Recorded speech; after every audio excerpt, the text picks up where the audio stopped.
You know what really bugs me? Do you know when Oblivion came out? Elder Scrolls 4 Oblivion, that Oblivion. It was 2006. That's about 19 years ago. When it came out, we were arguing that a downloadable piece of content that costs real money, that only includes horse armor, was just too greedy, too over the top. Fast forward 19 years, and people are arguing that live service games have to be a gacha because otherwise there is no way that they would make enough money in order to fund back their budget and fund continuous development, despite the fact that most live service games are not gacha.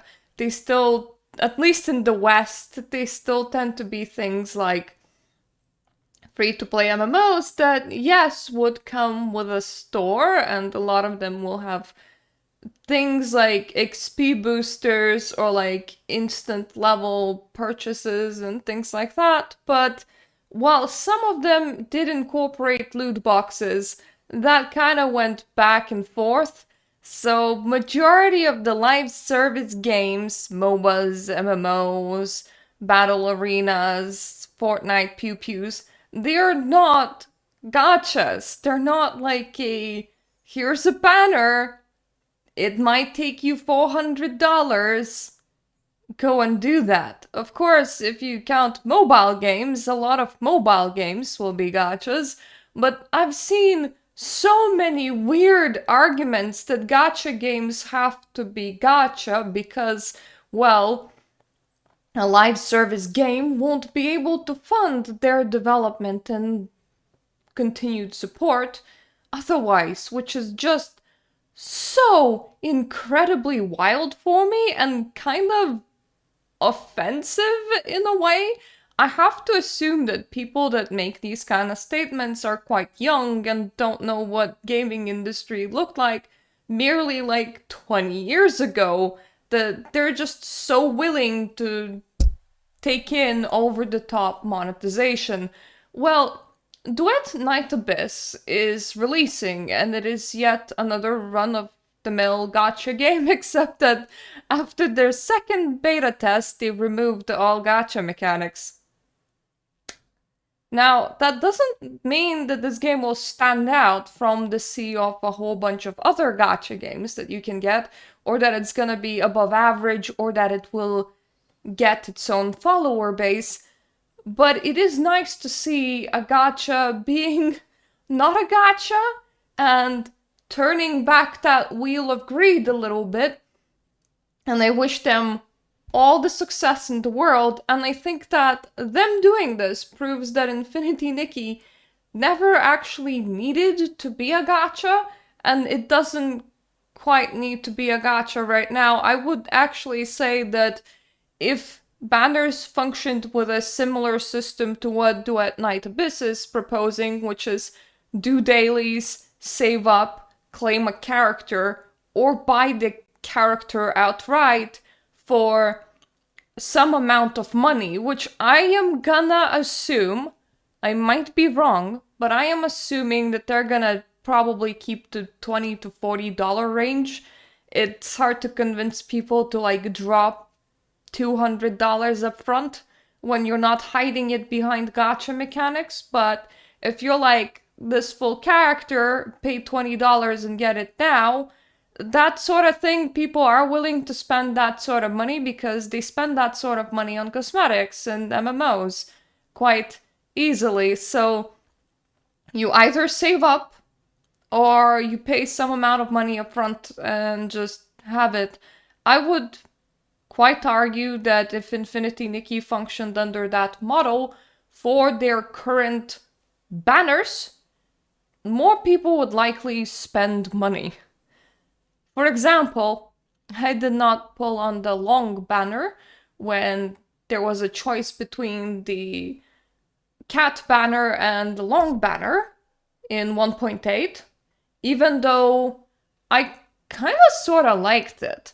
If it was £20, I would say, yeah, maybe that's about reasonable, and I would probably have shelled out that money in order to just have it up front. Now, when I know that I don't have the pulse and that I would need 200 pulse for the base version when I'm already investing in this other banner, I am very much not gonna be spending like $200 or £200, because despite the fact that these currencies are not even, they tend to be treated as if they are in video games.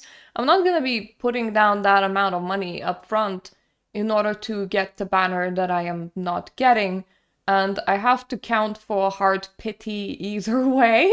So being able to buy something up front, or being able to save up for it wouldn't change a thing, except it would make me more likely to spend money rather than not spend money. We're just gonna read a little bit, a few excerpts about what Duet Night Abyss is trying to do.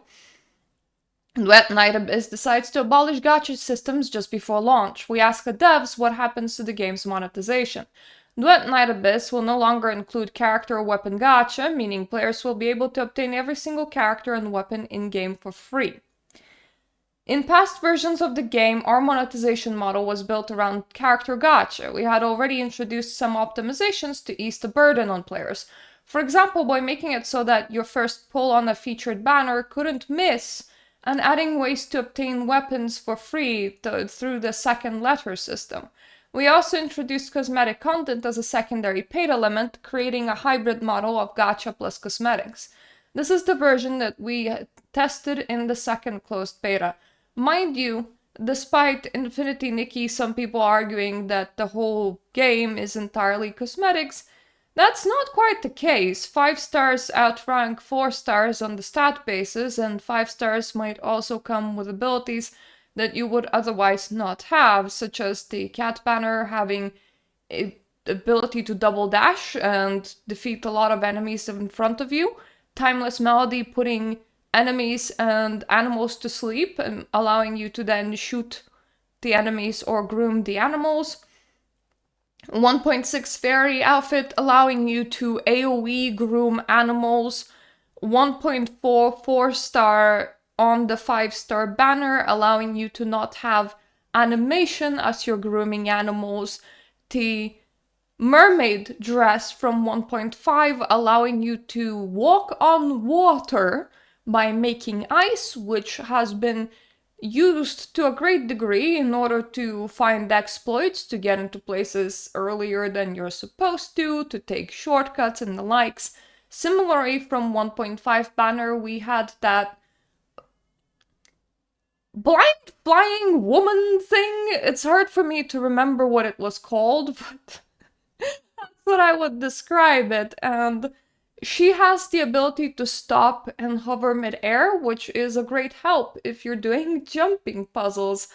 So, a lot of people will argue that everything in Infinity Nikki is entirely cosmetic. I would say that that's not the point. Like, no, it's not. It's not like that at all, because there are a lot of quality of life features that free-to-play players won't get access to unless they get the full banner. So banners kind of flip-flop between abilities that are really friggin' useless and abilities that actually have serious in-game use and advantage over other players depending on what you want to do. Some people would counter that by saying that it doesn't matter because Infinity Nikki is not a hard game. I would counter that by saying that you can beat any gacha with in-game given characters. That doesn't mean that gachas are not incentivizing you to get new characters by making them more powerful than the ones that you get for free. So, you know. So, what I'm trying to say is that when this game goes gacha plus cosmetics, it also applies to Infinity Nikki. It's not cosmetics plus cosmetics, it's gacha plus cosmetics. Gacha gets all of those interesting abilities, and then you have the Stellarite shop, where the maximum amount of stars that an outfit will ever have is like 4 stars, so you get 3 to 4 star outfits, which stat-wise will be really friggin' useless to you and won't come with any interesting or game-breaking or any quality of life abilities whatsoever. It will literally just be appearance. So you have gacha plus cosmetics. See what I'm getting at? And this is the version that we tested in the second closed beta, and this is the version that Infinity Nikki is, if you ask me. But for the launch version, we scrapped both the character and weapon gacha and even removed the stamina synergy system.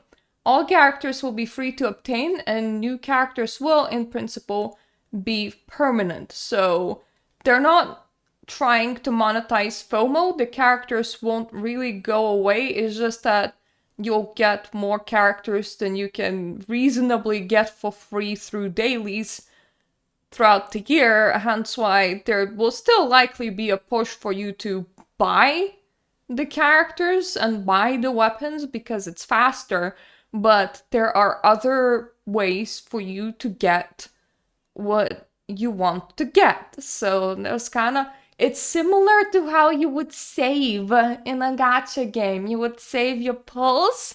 So what I'm trying to get at is that such a system, all it does is removes your need for saving 200 to 400 pulls, which if you want to pay by money is like $200 to $400, Infinity Nikki ladies.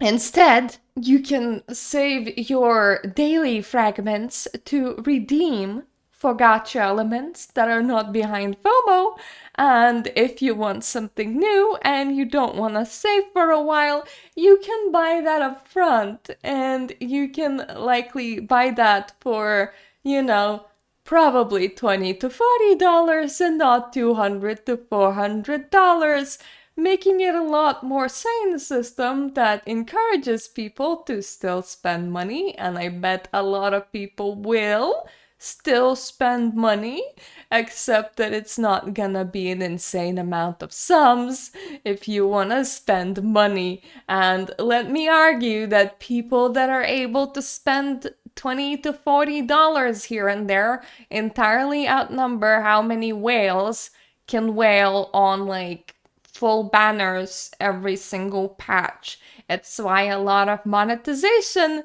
outside of gacha games tends to lean into getting your average user to spend some amount of money rather than getting whales to entirely support your company by, putting that money ceiling really, really high. I feel like I am being so condescending without even reading the comments, but let's continue reading the article for now.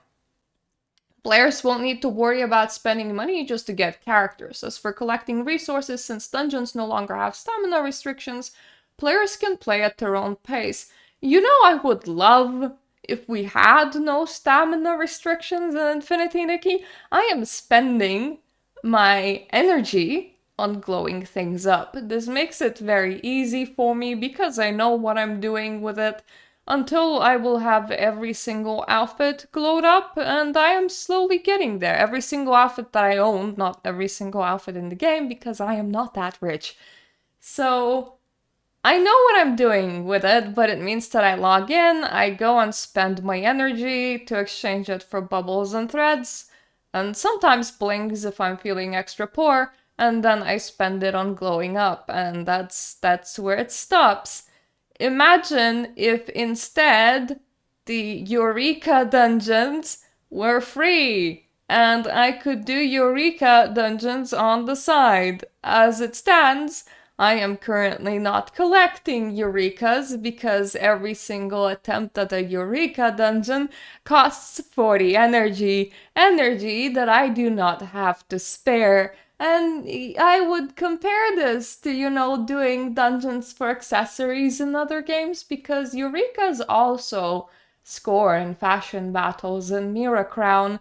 It's just that it's been a while since I had to lean on them to actually fully do the Mirta Crown, because I have glowed up outfits for that. But I do see people that like are collecting them in various different colors, and I just can't do that. Even if I couldn't just press quick play, and if I wanted to not spend any energy, I would need to like grind it out myself by like doing the whole jumping thing myself. That would still give me something to do in the game for some sort of reward, and I wouldn't be sitting on something like over 20,000 prisms for upgrading Eurekas just because I am digging them every single day, and there's some that comes from Battle Pass every single month, and I'm not spending them because that is not where my energy flows. What I'm saying is that a game without stamina sounds like a wonderful thing to play, and in general, I am against stamina mechanics because they remind me of gated mobile games.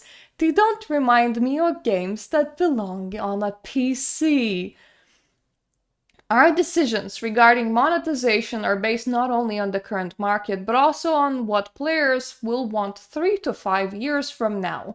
Whether players are willing to spend money depends on how much they value a product. So we're trying not to focus on just short-term profit. We're avoiding pay-to-win mechanics and forced spending as much as possible, instead prioritizing getting players to enjoy the game. In the short term, this means having to give up on some fast monetization opportunities, but in the long term, we believe it will lead to stronger player retention, a better reputation, and a healthier, more sustainable business model. Duet Night Abyss will be relying solely on cosmetics such as skins, special animations, and accessories for its monetization.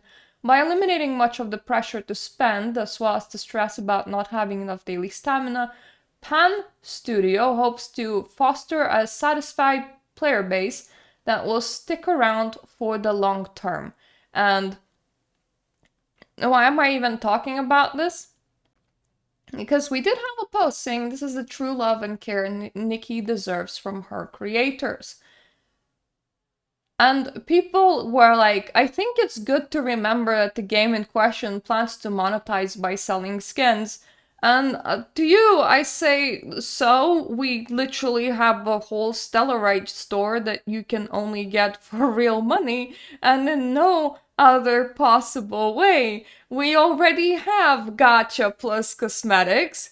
It's just that on top of us having gacha plus cosmetics, the gacha part, it's really damn expensive. So I don't see your point.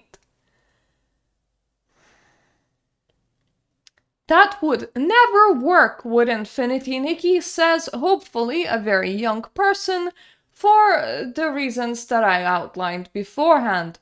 Have to agree, it would not be sustainable as a live service game, and my lovelies, why? Why? How do you think we had MMOs sustaining themselves up to this point, or MOBAs, or fighting arenas? Do you think all of them rely on gacha mechanics? As the only thing that you played is mobile phone games?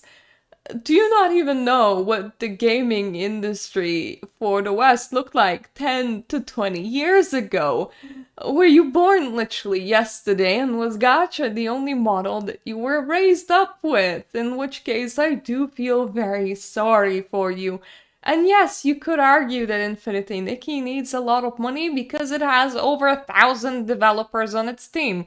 I would also argue that the quality that they put out do not reflect well on having 1,000 developers on your team, as some other games manage to produce better quality products with a bit less overhead. So, yeah. Also, if there's more ways to spend less money, a lot more of your population spends a little bit here and there. Having whale banners, aka the things that you either save up for or just put down $200 to $400, means that a lot of people are just not gonna get them, or they're gonna pick and choose what they get. It doesn't mean that a lot of your population will be whaling, because here's the hard to swallow truth. Just because you set something as desirable and expensive, it does not magically manifest money into the pockets of your population. Therefore, they just end up being sad. They don't end up being able to give you more money. That is not how economy works. To be clear, I don't think paid cosmetic approach is a good approach for Infinity Nikki specifically, as a main draw of the game is cosmetics. Whoever was replying here, let me remind you that Infinity Nikki already has a paid cosmetic approach. It's called the store. It's literally there. Do you think the Stellarite store would exist if people weren't using it? We're already monetizing cosmetics. If you want to move that, if you want to move the model that Duet Night Abyss is gonna attempt to Infinity Nikki, just like mostly demonetize the banners and put them either pay once and get the whole thing or save up for X amount of days by doing dailies in order to claim your selected banner and remove the FOMO elements, aka no banner technically goes away. That's all you do to transfer over that system. It doesn't mean that everything is suddenly real money only or everything is like Stellarite only. And it also doesn't mean that we're magicking up a new cosmetic store because we already have it. It's already there. It's like these people forgot that we have a cosmetic store. From what I read, it meant to be more grindy, as to unlock characters you have to farm these tokens currency to access their story to be able to unlock them. And from what I read, the grinding is mostly through dailies, and yep, that could work for Nikki. Speed up the rate when gacha outfits become craftable to something reasonable like a month. Keep dye unlocking monetized. Use crystals to quick unlock outfits. Free to play get diamonds at a slower rate. Maybe keep the deep echoes as gacha only. This means if you want to wear the event relevant outfit during the event, pay money. If you're okay wearing the ability outfits or chest craftables, start grinding boldy materials to craft Clouded Long next patch. I absolutely agree. You already have a crafting system that is quite gated. Silvergale Aria is incredibly gated if you're making that outfit. You could make every single outfit a craftable if you have enough patience to, get the materials and craft them. We are not removing the energy system, like the energy system is alive and well in here, which means that if you need boldy materials, you are immediately capped by the energy system that exists. If you want to uncap that, it would only mean that people will either be a certain amount of doing a certain amount of boldy per day, getting those boldy materials, or they would be no life grinding the game in order to be able to make that outfit a lot faster. We already have the crafting system prepared for that, and then you don't want to bother with that, just pay upfront cash. Just pay upfront cash and get that thing ready to go. And nothing in my brain makes it sound like a bad system, but so many people argue that Infinity Nikki has to be a gacha. You can buy shards of characters to speed up crafting, etc. So, yeah, precisely. Do we really want to have more cosmetics behind the paywall? And I had to point out something that people didn't like and downvoted me for is banners are already buyable with real money. Just without pulse save, they cost $200 for base and $400 for max evo, accounting for max pity. In Infinity Nikki, soft pity kicks in very high up, meaning that money expenditure that you need to do to buy a banner is predictable. It's just high. So literally, eliminating gacha banners doesn't put those dresses to be like money only. You can do your dailies and, over time unlock select dresses, or you can spend money. What do you do right now? You either do your dailies, buy your monthly, buy your battle pass, and save up those diamonds and then turn them into pulls. And then when you have the right amount of pulls for max pity or just close to it, you spend all of those pulls on your selected banner.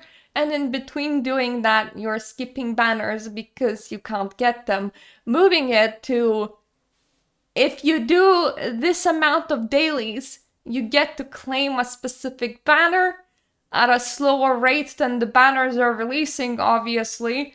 And if you want a banner on the side or an extra banner, you can just pay real life money. I don't see how moving it to a more like store-based monetized approach while still allowing people to claim it through free dailies would be anything but a boon to the population.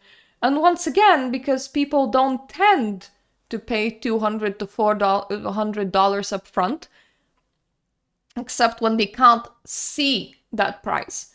When it's one more pull and one pull is $1, it's entirely different than have it on the store with a price tag. What it would mean is that banners would suddenly probably be a lot cheaper. So, if you ask me, Duet Night Abyss proves that there is literally no reason why Infinity Nikki needs to be a gacha game. There's absolutely no reason why you have to include pulls, max pity, calculating all of that, converting multiple currencies, outside of the fact that you're hoping to catch some foolish people that won't be doing the math calculations, or people that are addicted to gambling, or people that won't be thinking too much about their purchases. That's when you can get people with multiple currency exchanges and needing a large quantity of something that each costs fairly low amount of money, like pulls. So like buying one pull is nothing, but if you're thinking about purchasing 200 pulls up front, your thinking is gonna be entirely different. So the only reason why Infinity Nikki is a gacha is because the company is greedy. Nothing stops it from not being a gacha, and here's a game that was designed to be a gacha that is now structuring itself, before release mind you still, to not be a gacha. It proves that such a thing can be done. In my opinion though, Duet Night Abyss will live or die depending on how good of a game it is. That's normally the case. So, unfortunate thing is that if it doesn't live, if it proves to be a fairly mediocre experience and not enough people adopt it and therefore not enough people want to spend on cosmetics or extra characters without claiming them as dailies, it will probably take down this approach to making gacha games into not gacha games down with it. And that's the sad bit. So I wish it all the luck in the world. I don't think that it's gonna be a my sort of game. Wuthering Waves wasn't a my sort of game. It's these games are Genshin likes, they're not Infinity Nikki likes. It's just that the one connecting aspect is that all of them are using like standardized gacha mechanics that are now kind of what you would expect in any gacha game, so you can like go through multiple gacha games knowing exactly what you're gonna get, because the mechanics when it comes to gacha in all gacha games are kind of very similar. So I don't think that it will appeal to me. I might try it out when it comes out still, because I did bookmark it because of their novel approach to how they're doing monetization. What I think it's sad though is that customers not only gotten used to being shafted with monetization practices, they have lost any ability to imagine monetization being any other way. So you receive so many comments going, Infinity Nikki would die under this model. Or it could never be Infinity Nikki because, well, it couldn't be profitable with this model. And it's like, excuse me? What do you mean? Were you here 20 years ago? Because, I mean, we're not Chinese audience. We're not Asian audience. Gacha was there kind of earlier than it came to the West. We're not really raised, conditioned to accept gacha games. At the very least, I wasn't, because I predate gacha games in the West. With newer generation, it's like they're prepared to be shafted because being shafted by a company is all that they know, and that is sad because no, the company doesn't need to operate that way. The company chooses to operate that way. And when you're like, oh, this game could never because it would never survive, you're just kind of reinforcing that attitude that it can't really get better for you as a consumer because you have made up your mind that it could not survive on any other monetization than the one that you're seeing right now. And what's even worse is that some people will then phrase it like, oh, silly people, they think that game dev is free. They want everything for free, or they're so entitled. And it's like, no, I don't. I'm even prepared to spend money. I'm just not prepared to spend irrational amount of money. So, really, all it means is that if the monetization was a lot more reasonable, I would spend more money than I am spending. That's literally all it means. So, no, I don't expect game dev to be free. I just expect us to have something better than what we have right now. Something that we kind of just took for granted nearly 10, 20 years ago because this kind of gacha monetization on a PC market was not it. It was not the norm. It was not something that we had. We were arguing for about loot boxes for so long, and then fleecing banners. Hooray! And even funnier is that this is still a more quote unquote humane gacha, because if you look at how gacha started out before guaranteed pity became like an expected thing, you could just invest infinite amount of money and never get the thing that you're going for. Not getting duplicates of important items is also a novel cost-saving idea in gacha when you look at the history of gacha, because a lot of games were okay with giving you duplicates of things and just like, once again, making it an infinite money-hungry pit where if you put in enough money, maybe you'll get lucky. You're not even guaranteed to get lucky. So look, if gachas can self-regulate and pull themselves out of that and go to the modern setting as to what we have right now, we can also turn back the clock on monetization in the West in general and be like, this is the reasonable approach, this is the expected approach of either save up your dailies or buy something upfront at hopefully a more reasonable price and not at $200 to $400. But I'm already running off into a rant. It's just because this thing so irritated me. People are so okay with being fleeced that they don't see any ability outside of that. If you had put them in the more inhumane gacha, they would have argued that pity was a crazy idea, or that not getting dupes was a crazy idea, that this is just what the game needs to do to survive. No, the fuck it doesn't. Jesus Christ.